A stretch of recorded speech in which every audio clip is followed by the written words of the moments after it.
My final guest out, who's one of the biggest selling music artists in the world right now. Will you please welcome Ed Sheeran?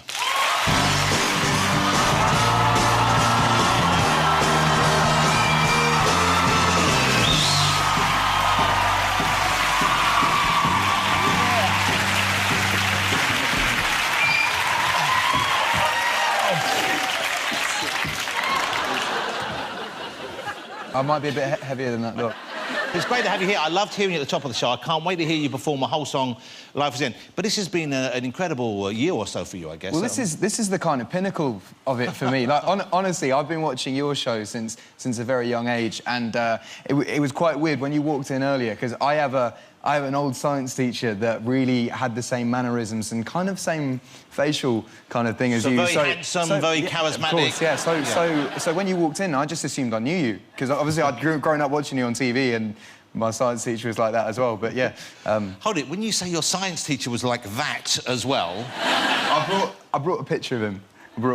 See what you think. He's called Mr. Wheeler. Mr. Wheeler. He was my favourite teacher. Did he speak? Did he say the letter R in an incorrect way like me, or he just was? Where do I point that? There. Let's have a look. What do you think? What do you reckon? He's getting there. What do you think? Looks like Prince Andrew.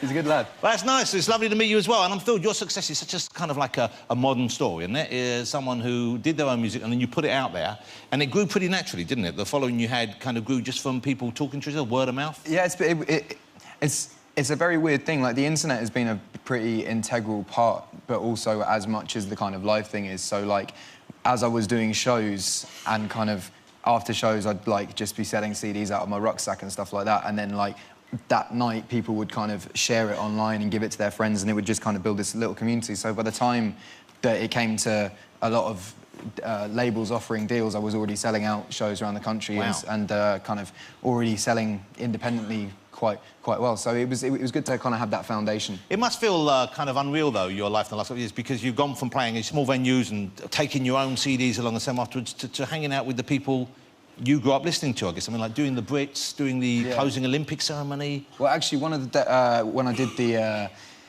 Queen's Jubilee, which was quite fun, I was doing an interview with Chris Evans, and it was on this kind of like grass bit with loads of different performers around, and there was kind of like Elton John and Cliff Richard and all these people just milling about. It was a bit surreal, to be honest. And I was having an interview with Chris Evans, and Paul McCartney walks past. I'm like, oh shit, it's Paul McCartney, wicked.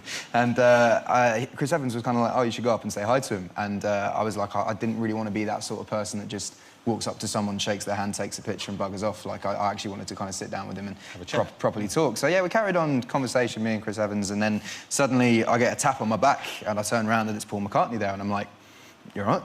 And I hope you said, not now, Paul, I'm busy. No, he told me, he told me that he loved my music and he'd first seen it on Hollyoaks, which I think was amazing, that Paul McCartney watches Hollyoaks. But you have very ardent fans, I know that. I mean, I know we had a lot of excitement here. People excited about hearing Ed play this evening, aren't they? We had a lot when we announced you were on. We had a lot of people want to come and see the show. How kind of devoted are your fans? Do you have much interaction with them? Yeah, of course. I mean, it depends where and when I'm playing, but if it's a relatively small venue, after every gig I'll go out and say hi to as many people as I can. It started to get more and more difficult in England because obviously the gigs have got a lot bigger. But we've just, you know, I've just come back from 6 weeks in America, kind of doing any venues from kind of 500 capacity to 5,000 capacity, and it kind of was manageable there. But yeah, it's good. Do they send you stuff? Do they make you stuff? We had Taylor Swift on last week. I know she gets some weird stuff. I know you've worked with her. Yeah. We had Justin Bieber on. He gets sent a lot of weird stuff in the mail. Yeah. Do you get that kind of fan? I mean, I get some really cool stuff from fans. Like a fan knitted me like a doll the other day that was like a perfect thing. It even had like tattoos and like the necklace and everything. But occasionally you get the weird thing. Like I get baked a lot of cakes, and at the beginning of my career, I ate the cakes. You do. If you're given cakes, you eat cakes. I've never met a cake I don't like. Yeah. Well, I cut into this cake to eat it, and as I pulled it out, it was just this big clump of hair that kind of went like that. And I was kind of like, you know, there's a mistake if there's one hair or two hairs, but it's a clump of hair. And I have a feeling that this girl kind of wanted me to eat the cake, so next time she saw me, she could kind of be like, I'm inside you. And it was a bit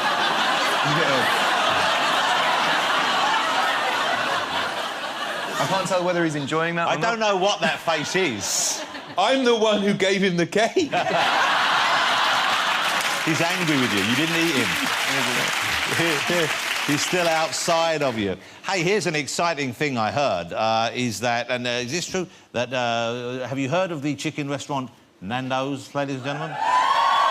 I hear they wanted to name a sauce after you. I've actually got a box of that sauce at home. But so what they call it, is it called Ed Sheeran's special sauce? It just says Ed's Peri Peri, and it's hot, which is weird because I only like the medium one. The hot's a bit too... It kind of... The hot's too hot? Well, you get a bit of ring sting, and it's not really ideal the next day, to be honest. What a lovely endorsement for Nando's, that is. Do you know what's in it? Ooh. I imagine they must have some ginger in there, mustn't they? There must be...